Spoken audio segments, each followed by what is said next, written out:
Öncelikle yani gerçekten çok büyük bir deprem felaketi yaşıyoruz. 10 şehrimizi etkileyen bir deprem ve bütün yurttaşlarımıza geçmiş olsun diliyorum öncelikle. Depremde ölenleri olanlara da başsağlığı diliyorum. Ölenlere Allah'tan rahmet diliyorum. Bu süreçte özellikle medyanın kullanımı ve sosyal medyanın tabii kullanımı da çok önemli. Sosyal medya ilk kez belki bu kadar kapsamlı biçimde kullanılmaya başladı bu süreçte. Daha önceki işte krizlerde de aslında sosyal medya etkili olarak kullanılmıştı. Burada da etkili olarak kullanıldığını görüyoruz aslında. Tabii burada iyi amaçlı kullanımlar da çok yaygın ama kötü amaçlı kullanımlar da var. Burada biraz uyarmak gerekiyor yani yurttaşları aslında. Bazen insanlar farkında olmadan yanlış bilgileri paylaşabiliyorlar. Kasıtlı olmayabiliyor bu ama kasıtlı biçimde işte toplumun acılarıyla dalga geçmek isteyen insanlar da çıkıyor maalesef. Yani bunları bilmiyorum nasıl tanımlamak lazım. Belki sosyal medya psikopatı şeklinde tanımlamak gerekiyor. Acılardan işte haz alan insanlar var maalesef. Tabii ki bu durumlar için aslında sosyal medyanın nasıl kullanılması gerektiği konusunda da insanların eğitilmesi lazım. Bizim en çok üzerine durduğumuz medya okuryazarlığı konusu var biliyorsunuz. Tabii ki medya okuryazarlığı aslında medyanın sorumlu biçimde nasıl kullanılabileceğini anlatan bir kavram.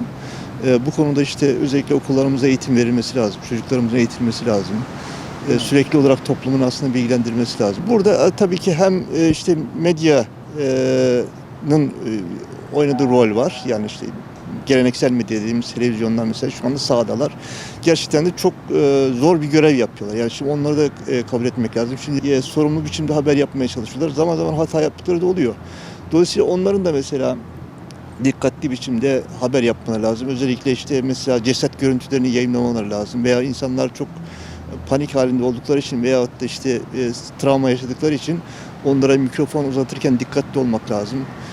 Ayrıca sosyal medya kullanıcıları da şimdi herkesin elinde cep telefonu var. Dolayısıyla aslında insanlar da hem yardım çağrılarında bulunuyorlar hem de işte çevrelerinde olup biteni aktarmaya çalışıyorlar. Kendi işte sosyal medya platformlarından. Onların da bunu aktarırken aslında aynı şekilde dikkatli olmaları lazım. Sonuçta bu görüntüler herkese yayılıyor yani dünyaya yayılıyor. Bir de tabii yetkililerin de aslında bu süreçte hızlı hareket etmesi lazım. Mesela bilgi çok önemli bu süreçte. İnsanlar ne olup bittiğini bir an önce öğrenmeye çalışıyorlar. İşte mesela yakınları varsa onlara ulaşmaya çalışıyorlar, ulaşamıyorlar. Dolayısıyla burada da devletin hızlı biçimde bilgi akışını sağlaması ve aslında yardım çalışmalarını hızlandırması gerekiyor. Yani burada çünkü deprem başka felaketlere benzemiyor. Yani siz ilk işte 48 saatte ne kadar can kurtarabilirseniz o kadar kurtarıyorsunuz. Yani 48 saat geçtikten sonra insanların yaşama şansı azalıyor ve üstelik de soğuk havalarda soğuktan donma riskleri de var yani insanların. Dolayısıyla çok hızlı biçimde hareket edilmesi gerekiyor burada. Yani şu anda işte ne kadar mesela orada olan biteni tam bilmediğimiz için nasıl olduğunu bilmiyoruz ama çoğu bölgede henüz işte yardım ekiplerinin henüz ulaşmadığı söyleniyor. Hatta mesela köyler var değil mi bu depremden etkilenen onlarla ilgili doğru dürüst bilgimiz yok. Yani buralara da hızlı biçimde ulaşılması ve aslında insanlara yardım edilmesi lazım ama bu çok büyük bir felaket. Yani bunu da kabul etmemiz lazım. Bir kere hani hem medya kuruluşları ya da işte meslek örgütleri hem de aslında sosyal medya kullanıcıları olarak nasıl sosyal medyayı nasıl kullanmalıyız konusunda bir rehber hazırlanması lazım. Yani insanlar mesela ne yapmalı konusunda çok da bilgi sahibi değiller aslında. Sosyal medyayı hepimiz kullanıyoruz ama bu tür olağan dışı durumlarda nasıl kullanmalıyız? Nasıl daha dikkatli kullanmalıyız? Çünkü yaptığımız her paylaşım aslında etkiliyor başkalarını.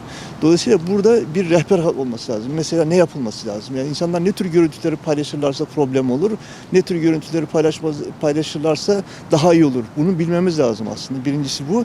İkincisi kimlere güvenmeliyiz? Yani bu konuda da aslında toplumun bilgilenmesi lazım. Mesela sosyal medyada gördüğümüz her şey doğru olmayabiliyor. İşte güvenilir kaynaklardan gelmeyen bilgilere itimat etmemek lazım ama çoğu kez insanlar gördükleri bilgileri doğru zannedip paylaşabiliyorlar veyahut da kasıtlı olarak aslında bunu yapabiliyorlar.